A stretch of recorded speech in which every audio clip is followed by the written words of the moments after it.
로마서 8장 26절부터 하도록 하겠습니다. 이와 같이 성령께서도 우리의 연약함을 도우시나니 이는 우리가 마땅히 기도해야 할 것을 알지 못하나 성령께서 친히 말할 수 없는 신음으로 우리를 위하여 중보하시기 때문이라, 이렇게 말씀하셨습니다. 그리스도인은 몸이 아직 구속받지 못했죠. 그렇기 때문에 여러 가지로 연약합니다.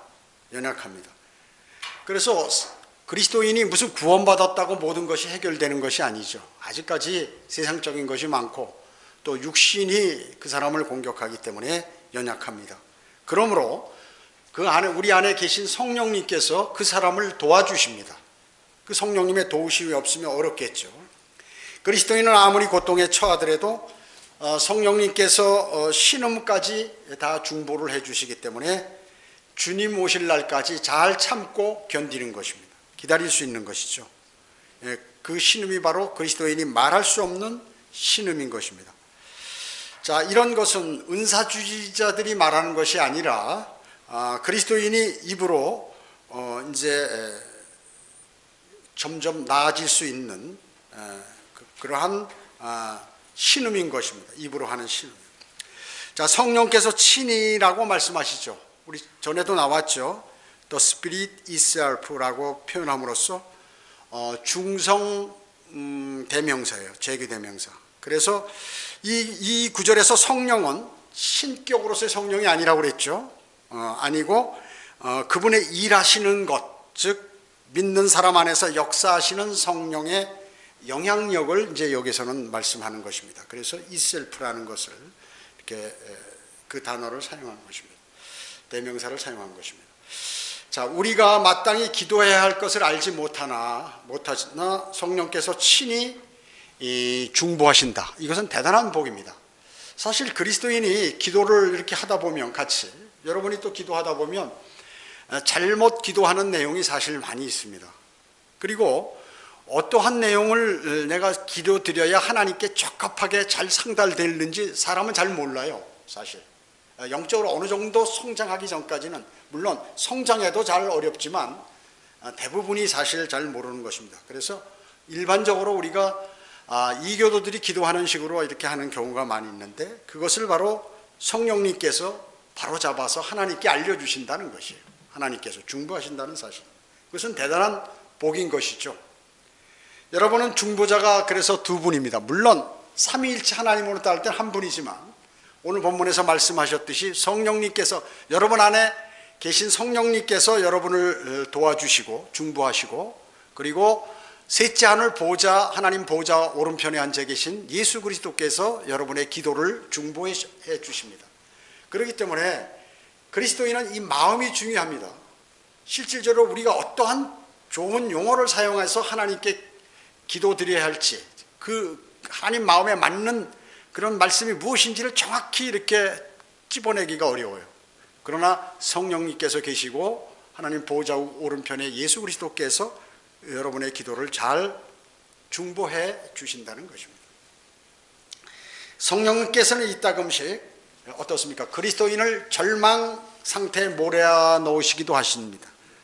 그래서 그 사람이 이제 절망 가운데 어떻게 기도하나, 이것을 보시기도 하고 또 기도하도록 하시는 것이에요. 우리가 그리스도인이 모든 것이 풍족하면 뭐 하나님께 간구드리겠습니까? 고통과 어려움이 올 때 사람들은 주로 주님을 찾게 되는 것입니다. 그럴 때 이제 바로 절망 상태에 빠졌으니 당연히 기도해야겠지만, 그것을 어떤 방법으로 기도를 드려야 할지 잘 모를 때가 많이 있다는 것이죠. 그러나 성령님께서 그리스도인을 대신해서 신음하시며 중보하신다는 것입니다. 그런가 하면 어떤 때에는 그리스도인이 아주 비탄 가운데 젖기도 합니다. 슬픔에 젖기도 하고. 그래서 어떻게 기도해야 할지 마땅히 알지 못할 때 성령님께서는 마치 전자기기를 통해서 신호를 보내듯이 우리의 입술에서 그 기도를 받아서 하늘로 올려보내시는 것이, 우리 안에 계신 그 성령님께서는 대단한 일을 하시는 것이죠. 또 기도해서는 안 될 것을 막 기도한다든지 또 부주의하에 뭐가 무엇인지 잘 판단하기 어려운 그러한 기도할 경우 성령님께서 역시 또 그러한 기도를 중보해 주시는 것입니다. 예를 든다면 우리가 이런 기도가 있죠. 너무 겸손해서 하나님 저를 좀 더 겸손케 해주세요, 이렇게 기도하는 경우가 있는데, 사람이 겸손케 하면 어떻게 하면 그 겸손케 되나요? 어려움이 오면 겸손해집니다. 고통이 오면 겸손해져요, 인간은요. 그러면 하나님께 겸손케 해달라고 기도하면 하나님께서 정말 그 기도에 응답하셔서 고통을 주면 아주 힘들잖아요. 그죠? 또 제가 지금 돈이 없으니 잘 견딜 수 있도록 좀 인도해 주세요, 이렇게 하면은 또 그 고통이라는 게 이루 말할 수 없죠. 차라리 주님 제가 부족하니 저에게 허락해 주십시오, 이렇게 하는 것이 나은 거란 말이죠. 그래서 사람들은 그 기도의 방법에 관해서 정말 하나님 마음에 딱 맞게 하나님이 들으시기에 우리하고 통하는 데 있어 우리 생각하고 하나님 생각이 틀리다 보니까 잘 안 되는 것이에요, 이것이. 그럴 때 바로 성령님께서 중보해 주시는 것입니다. 만약에 우리가 드리는 그 기도대로 주님께서 정말 다 응답해 주신다고 그러면 정말 우리는 아마 우리에게는 가혹한 채찍이 주어질 줄 모른다는 것이죠. 그래서 만약에 정말 그리스도인이 겸손하고 싶으면 성경은 뭐예요? 스스로 겸손하라고 이렇게 지라고 이렇게 말씀하시잖아요. 스스로 겸손해지라고. 하나님께서는 여러분에게 스스로 겸손해져서 하나님 앞에 울부짖기를 원하시는 것이에요. 기도할 때 울면서 주님께 간구드리기를 원하시는 것이죠. 그런 것입니다. 유다왕 요시아는 여선지자 홀다를 통해서 이런 말씀을 했습니다. 내 마음이 부드럽고 내가 하나님 앞에서 겸손하게 행하였으며 내 앞에서 스스로 겸손해져서 내 옷을 찢고 내 앞에서 울었으므로 나도 내게 들었노라. 주가 말하노라. 자, 간절하고 울부짖으면서 하나님께 기도드린다는 것은 뭐예요? 그 사람이 이제 나약하다는 거예요. 나는 겸손하고 주님은 무엇이든지 하실 수 있으니까 주님 좀 들어주십시오 하면서 울면서 주님께 간구드린다는, 그것은 자신이 겸손해졌다는 사실이에요. 그리고 기도 안 하는 사람은 어때요? 난 뭐 별로 필요한 게 없다는 거죠. 힘들지 않다는 의미예요. 사람이 정말로 절망 가운데 들어서게 되면 자신이 주님 앞에 무릎을 꿇게 되는 것이에요. 저도 제 믿음 생활의 경험을 볼 때도 인생에 있어서 가장 처절하고 힘들었을 때 가장 많이 기도하고 정말 그때 그 기도는 주님께 잘 상달되었던 것을 저도 경험한 적이 있는 것입니다. 여러분이 정말 어려움에 처해 있다면 정말 주님께 간절히 기도를 드려서 내 뜻이 상달되도록 그렇게 해요. 그러면 주님께서 잘 들어주시는, 그것이 바로 스스로 겸손한 것이에요. 내가 자신을 낮추고 하나님을 높임으로 그 찬양함으로 그분이 내 기도에 경청하신다는 것이죠. 여러분이 정말 겸손해지기를 원하고 하나님께 기도하고 싶다면 오히려 겸손해질 수 있는 방법과 수단과 기회를 달라고 주님께 이렇게 기도드려야 할 것이에요. 그래서 여기 지금 26절에서 이와 같이 성령께서도, 우리가 연약하잖아요. 그러니까 많이 당하죠. 고난도 오죠. 그래서 우리를 도우시나니 이는 우리가 마땅히 기도할 것을 알지 못하나 성령께서 친히 말할 수 없는 신음으로 우리를 위하여 중보하시기 때문이라. 27절 보시겠습니다. 마음을 살피시는 분이 성령의 생각, 27절 할 때 이렇게 좀 지적해줘. 27절 보라고. 마음을 살피시는 분이 성령의 생각이 무엇인지 아시나니 이는 그분이 하나님의 뜻대로 성도들을 위하여 중보하시기 때문이라, 이렇게 말씀하셨습니다. 하나님은 어떻습니까? 사람의 겉모습을 봅니까? 저 사람이 잘생겼다 못생겼다, 저 사람이 돈이 많을 것 같다 없을 것 같다, 저 사람은 지식이 많을 것 같아 없을 것 같아, 이걸 보나요? 아니에요. 그 사람의 마음을 보시는, 하나님께서는 마음을 보시는, 살피시는 분이라고 마음을 살피는 것이에요. 그래서 주 하나님께서는 여러분 안에 들어와 계신 것이죠. 성령의 생각이 무엇인지, 그렇기 때문에 하나님께서 일일이 파악하시는 것입니다. 그래서 성령님께서 여러분을 위하여 항상 하나님의 뜻을 중보하시기 때문에 하나님께서는 그 성령의 그 중보를 딱 집중하고 계신다는 것입니다. 이것이 바로 거듭난 그리스도인의 엄청난 은혜예요. 항상 하나님께서 나를 주시하는구나.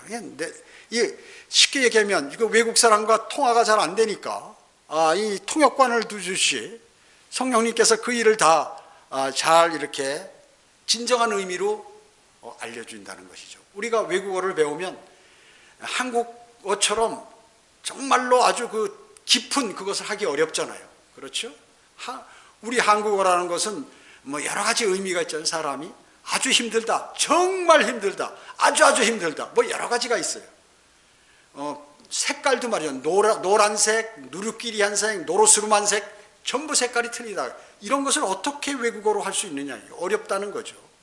그렇기 때문에 성령님께서 하나님과 우리의 생각이 모두 틀리기 때문에 성령님께서 중보를 하시는 것이에요. 그 사람의 마음을 다 아시고 그렇게 하신다 하는 것입니다.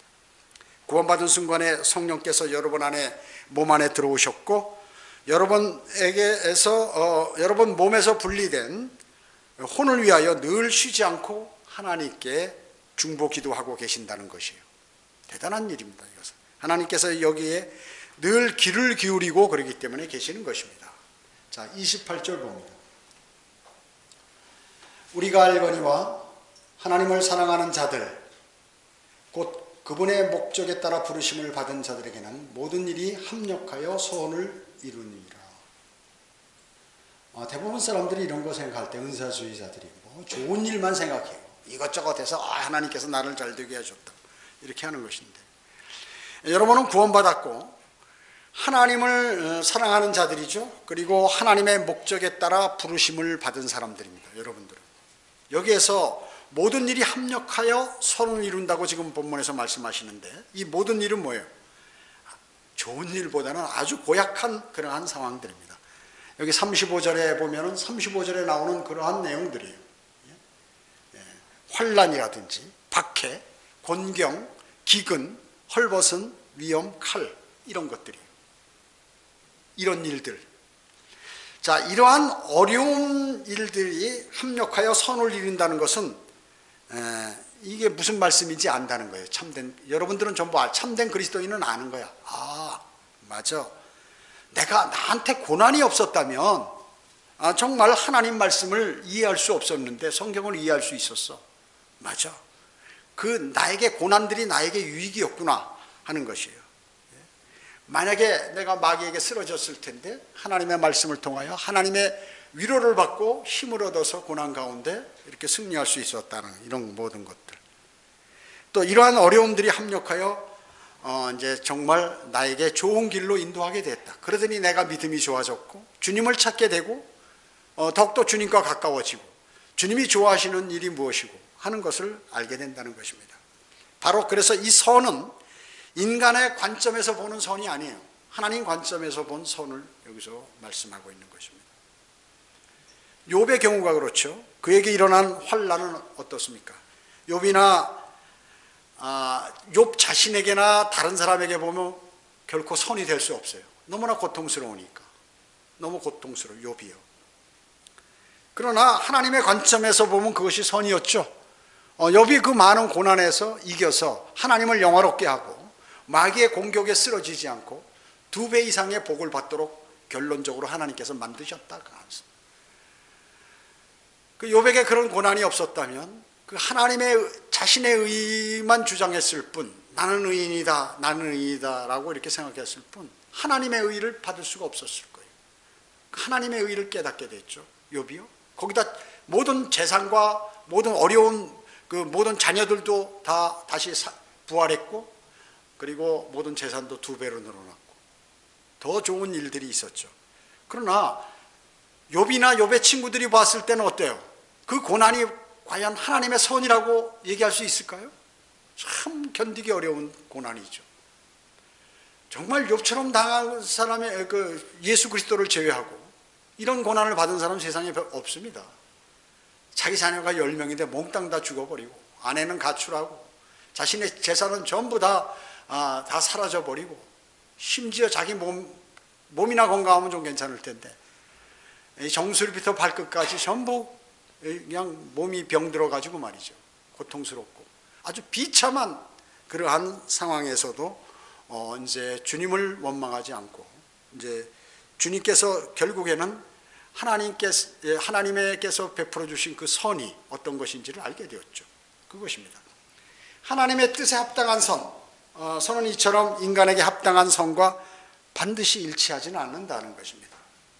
이것을 그리스도인은 꼭 기억해야 합니다. 이것을 생각해야 돼요. 하나님을 사랑하는 자들, 그분은 누구라고요? 하나님을 사랑하는 자들은 누구예요? 바로 그분의 목적에 따라 부르심을 받은 자들인데, 이것은 모든 구원받은 사람을 얘기하는 것이에요. 넓은 의미의 사랑이에요.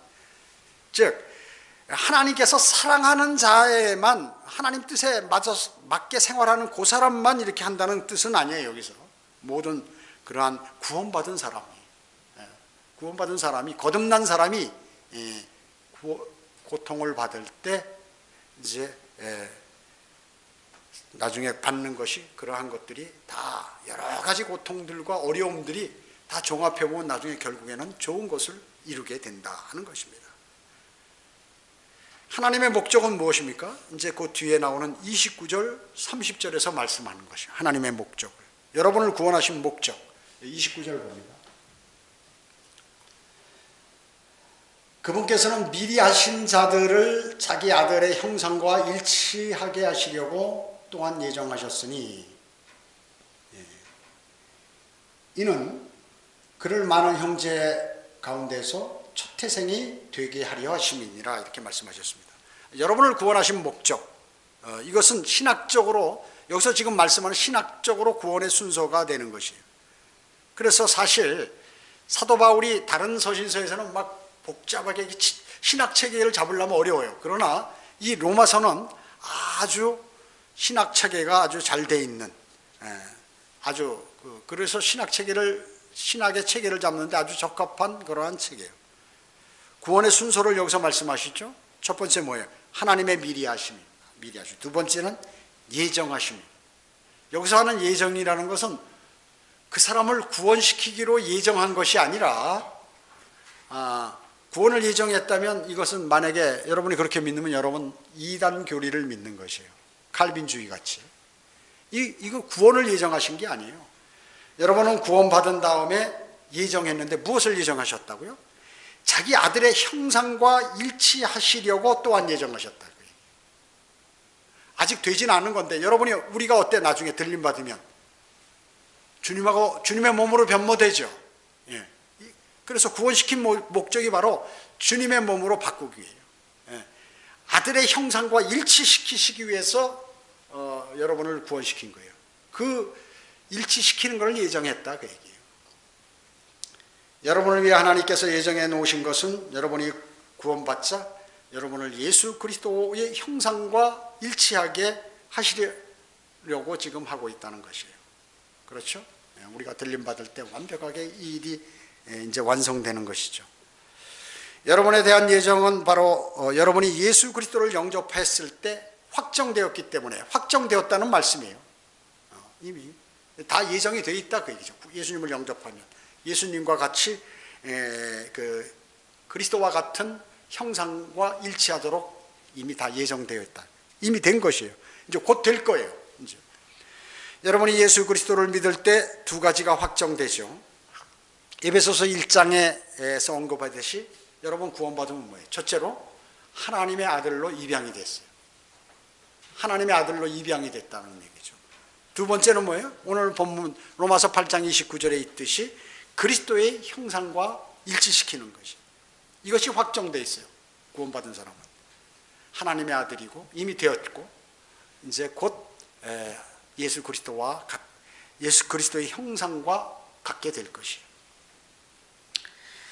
그래서 여러분은 구원받았고 예수 그리스도의 형제가 되신 것입니다. 이 앞에 보면 15절에서 그렇게 말씀하셨듯이 여러분을 구원받아서 무슨 영을 받았나요? 양자 되는 영을 받았으므로 하나님의 자녀가 되었고, 그뿐만 아니라 하나님의 아들이신 예수 그리스도의 형제가 되는 것은 당연한 것이에요.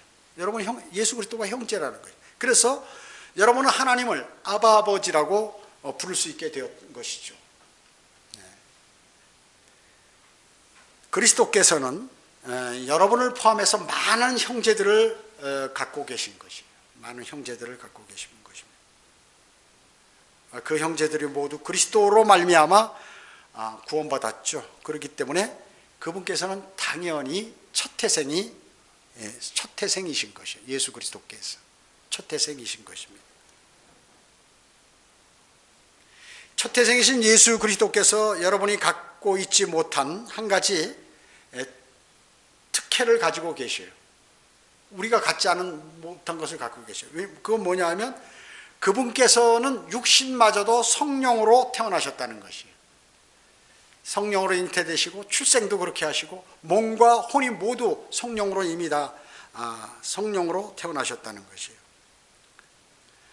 여러분 역시 성령으로 거듭났지만 육신 아직 성령으로 거듭나지 못했죠. 구원받지 못해 구속되지 못했습니다.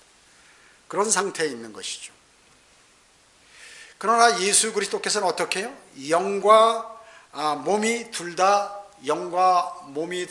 성령으로 나셨다는 거예요. 성령으로 나셨다. 어떻습니까? 예수 그리스도께서는 생물학적으로 여자의 몸에서 이렇게 나셨죠. 여자의 몸에서 출생하셨지만 그분의 영 그리고 그분의 몸 모두가 성령으로 잉태되고 성령으로 출생되고 또 성령으로 말미암아 부활하셨습니다. 그분은. 그렇기 때문에 그러나 여러분은 구원받았을 때 여러분 어땠어요? 영이 새롭게 되었죠. 영이 거듭났습니다. 그러나 아직 몸은 이제 새롭게 태어나려고 그러면 좀 기다려야 한다는 거죠. 주님 오실 때 그렇게 된다는 거죠. 그렇기 때문에 실질적으로 예수님께서 먼저 그렇게 되셨고 나중에 우리가 들림받을 때 예수 그리스도와 같이 똑같이 그렇게 된다는 것이에요. 구원이 완성되는 것입니다. 구원이 완성되는 것입니다. 30절 봅니다. 그리하여 예정하신 이를 또한 부르시고 부르신 이를 또한 의롭게 하시고 의롭게 하신 이들을 또한 영원롭게 하셨느니라. 자, 이 구절을 보면 그리스도인이 얼마나 독특한 사람인가 하는 것을 알 수 있습니다. 잘 설명해 주는 것이죠. 예수 그리스도를 믿고 거듭나면은 하나님께서 그 사람을 그리스도 안에서 택함 받은 사람으로 간주하시는 것이에요. 택함 받은 사람으로 간주하시는 것이죠. 그래서 하나님께서는 누구든지 그리스도 안에서 새롭게 태어나기만 하면 그를 어떻게 오늘 여기 30절에서 말씀하셨듯이 예정하시고 부르시고 의롭게 하시고 영화롭게 해 주시기를 이미 하나님 마음에 결정하신 것이에요. 여러분 어떻게 해요? 예정하셨고 부르시고 이제 앞으로 여러분을 영화롭게 해 주신다 그 얘기죠. 의롭게 하시고 영화롭고 완벽한 의인이 되도록 하시고 이제 여러분을 영화롭게 하신다 하는 것입니다. 그것은 이미 구원받은 사람은 이것들이 다 결정되어 있는 것이에요. 미래가 다 결정되어 있습니다. 어떻습니까? 세상 사람들은 미래에 대해서 대단히 걱정을 많이 합니다. 내가 어떻게 살까? 또 내가 어떻게 하면 건강하게 지낼 수 있을까? 또 내가 사고 나지 않고 어떻게 살 수 있을까? 또 다른 사람에게 무시당하지 않고 어떻게 살 수 있을까? 이렇게 많이 걱정을 하죠. 그러나 그리스도인은 이미 장래가 다 정해져 있어. 그러니까 너무나 좋은 거예요. 너무나 좋은. 영화롭게 되는 것까지 다 하나님께서 마련해 놓으셨다 그 얘기죠. 구원받은 사람, 거듭난 사람. 그러니까 예수 그리스도의 보혈이 말이죠. 얼마나 중요하고 좋은지 알 수 없는 것이에요. 감사한지 알 수 없는 것이에요. 이미 여러분들은 나중에 잘못되고 힘들고 멸망으로 가는 것이 아니라 영원한 생명을 얻고 또 하나님의 아들들이 되는 권세도 받고 또 영원하고 갖고 영원히 주님과 통치하고 좋은 것만 앞에 기다리고 있는 거예요. 어느 때 이제 주님이 오신 그 시점부터 그래서 그리스도인은 주님이 오심을 기다리는 사람들인 것입니다. 그래서 이러한 좋은 것들이 구원받은 사람은 자동적으로 예정되어 있다. 우리가 좋은 일을 해서 거듭난 것이 아닌데 좋은 일을 해서 선물을 받은 게 아니라 아무런 그 선물을 받을 만한 일을 한 적도 없는데 주님께서 주시는 것입니다. 최소한 하나님의 관점에서 보면 여러분은 이미 그렇게 되기로 예정되었고 확정된 사람들이에요. 그러니까 너무나 감사한 것이죠. 걱정할 필요가 없어요. 걱정할 필요가 없어요. 그리스도인은 걱정 안 합니다. 잠시 육신을 입고 잠시 걱정했더라도 다시 이것이 소망을 갖게 되고 주님을 바라보게 되는 것이죠. 이것이 바로 구원받은 그리스도인의 특징인 것이에요. 자신이 구원받은 사실을 마음속에 새기지 않은 사람, 이 사람은 이러한 확신이 없고 진정한 마음의 화평이 이루어지지 않는 것이죠. 왜냐? 자기 구원받은 사실에 관해서 귀하게 생각하고 있지 않기 때문에 마귀의 그러한 마귀가 주는 두려움에 이 세상을 살아갈 수밖에 없어요. 마귀가 주는 두려움에. 여러분 어떻습니까? 여러분들이 거듭나기 전에는 정말로 어려움이 찾아왔을 때 걱정이 태산 같죠? 태산 같아요. 제가 거듭나지 못해가지고 교회 생활만 하고 있을 때 참 인생에서 최고 어려움이 한번 찾아왔어요. 그때는 정말 어떻게 할 수 없어요. 그 당시엔 제가 술을 먹을 줄 알았으니까 교회 다니면서 술을 먹는 거예요. 술을 먹어도 아무리 먹어도 더 이 걱정과 어려움과 고통이 오는 거예요. 모든 거 다 팽개치고 일도 다 팽개치고 여행 가볼까? 여행을 가도 안 되는 거예요. 이러한 것들이 주님을 영접하고 나니까 이런 것들이 그냥 물로 씻어내듯이 말이죠. 쫙 사라져버리는 거죠. 그리고 소망이 생기는 것이에요.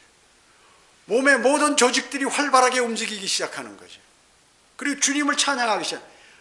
과거 같으면 똑같은 사건인데 걱정을 끊임없이 하는데 걱정이 없는 것이에요. 주님이 나를 구원시켜 주셨어. 내 앞에는 좋은 일만 있다. 영화로운 일만 있다. 이 생각이 끊임없이 여러분의 마음을 관장하는 것입니다. 이게 바로 그리스도인이에요. 그리스도인인 것입니다. 자, 33절 보겠습니다.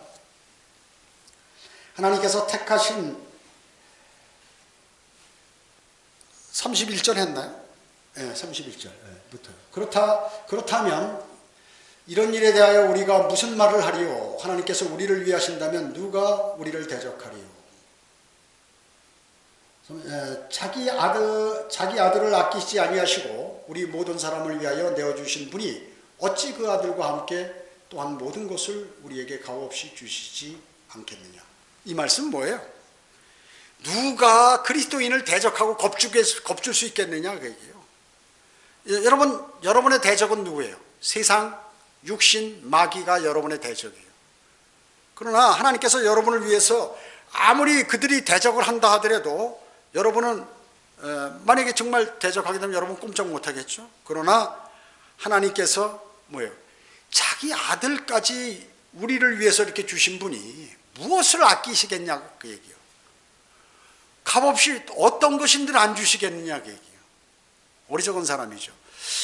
야, 주님이 자기가 가장 사랑하는 아들을 나를 위해서 주셨는데 십자가에 달려 나를 위해서 죽여버리셨는데 피 흘려서 고통당하고 그 많은 어려움을 주셨는데 하물며 세상에 있는 조그만 어려움들 이런 거 내가 간구하면 안 주시겠느냐 그런 것이. 또 마귀가 공격하면 공포감을 갖는데 그 공포감으로써 이길 수 있도록 안 해주시겠느냐 그 말씀인 것이에요. 세상과 세상에서 몰려오는 어려움들과 유혹들 능히 이길 수 있다 하는 것입니다. 하나님께서 여러분에게 내어주실 수 있는 최상의 것을 아끼지 아니하시고 이미 주셨어요. 그렇기 때문에 여러분이 구하는 것들은 주님께서 아까워하지 않으시고 다 풍성하게 주실 수 있다는 것입니다. 그 말씀이에요. 33절, 34절 보면요. 하나님께서 택하신 자들에게 누가 혐의를 씌우리요? 의롭다 하신 분은 하나님이시니라. 누가 정죄하리요? 죽었다 다시 살아나신 분은 그리스도시라. 그분은 또한 하나님의 오른편에 계셔서 우리를 위하여 중보하시느니라. 마귀가 여러분들에게 혐의를 씌우고 하려고 하지만 절대 성공하지 못한다는 것이에요. 왜? 죽었다 살아나신 분은 예수 그리스도이시기 때문에 그랬어요. 하나님이 값을 치르셨기 때문에 이미. 그리고 그분 또한 하나님 오른편에 지금 살아 계셔가지고 중보하시기 때문에 마귀가 절대 여러분을 손댈 수 없다는 것이에요. 다만 이 사실을 믿는 자에게, 그런즉 의롭다 하신 분은 결국 하나님 한 분이시다. 정말 하나님은 의로우신 분이구나. 따라서 마귀는 구원받은 여러분에게 혐의를 씌우고 정죄하려고 아무리 발버둥 쳐도 여러분은 정죄할 수 없어요. 여러분 절대로 지옥에 가지 않습니다. 않는 것이에요. 그렇지만 마귀는 그럼에도 불구하고 끊임없이 여러분을 정죄하고 넘어뜨리고 공격을 합니다. 하는 것이에요. 스가랴 3장에 보면 대제사장 여호수아 옆에 지금 이 하나님하고 주의 천사와 교제하는데 그 옆에 마귀가 그를 치려고 딱 옆에 같이 있는 것을 보고 주의 천사가 그 마귀를 책망하는 모습이 나옵니다. 여러분이 항상 주님을 사랑하고 주님을 우리 앞에 영화로운 곳이 있음에도 불구하고 마귀는 그거 아니다 하면서 여러분에게 어려움을 주고 또 여러분을 노리고 있는 것이에요. 그런데 여러분 옆에도 바로 주의 천사가 주 예수 그리스도께서 또한 여러분 안에 성령님께서 내주하셔서 여러분을 보호하신다는 사실을 꼭 기억하셔야 합니다. 그 사람이 믿음을 잃지 않는 것이에요. 그리고 세상의 모든 어려움으로부터 이길 수 있는 것입니다. 그래서 마귀는 나에게 혐의를 씌울 수 없다. 세상과 마귀와 내 육신이 나를 공격해도 절대로 주님이 나를 보호하신다 라는 확고한 믿음 하에 생활하면 그런 것에 넘어가지 않는다는 것입니다. 그리고 실제 도와달라고 간구드리면 주님께서 여러분을 도와주시는 것입니다. 여러분이 주님께 도와달라고 기도드리지 아니하였기 때문에 또 그렇게 풍성한 교제를 나누지 않고 하나님께서 오늘 본문에 말씀하신 것처럼 로마서에서 8장 이 사실을 믿지 않는 사람이 이제 갈등을 갖게 되고 어려워하고 힘들고 주님을 신뢰하지 않는 것입니다. 기도하겠습니다. 전지전능하시고 자비로우시며 사랑이 풍성하신 아버지 하나님, 감사와 찬송과 영광을 주님께 돌려드립니다. 저희는 거듭남으로 주님께서 저희를 이미 주 예수 그리스도와 같은 그러한 형상으로 일치시키시기를 이미 예정하셨습니다. 그리고 우리 앞에는 많은 영화로운 일들이 기다리고 있습니다. 그렇기 때문에 우리에게 마귀는 혐의를 씌울 수 없고 감히 우리를 쓰러뜨릴 수 없습니다. 우리가 주님을 신뢰하는 한 마귀는 그리스도인을 절대로 쓰러뜨릴 수 없음을 오늘 하나님의 말씀을 통하여 다시 한번 확인하게 되었습니다. 주님께 감사를 드립니다. 오전 예배와 오후 예배, 교제 시간 모두를 주님께 의탁하오며 다시 오셔서 저희를 데려가실 주 예수 그리스도의 이름으로 기도드립니다. 아멘.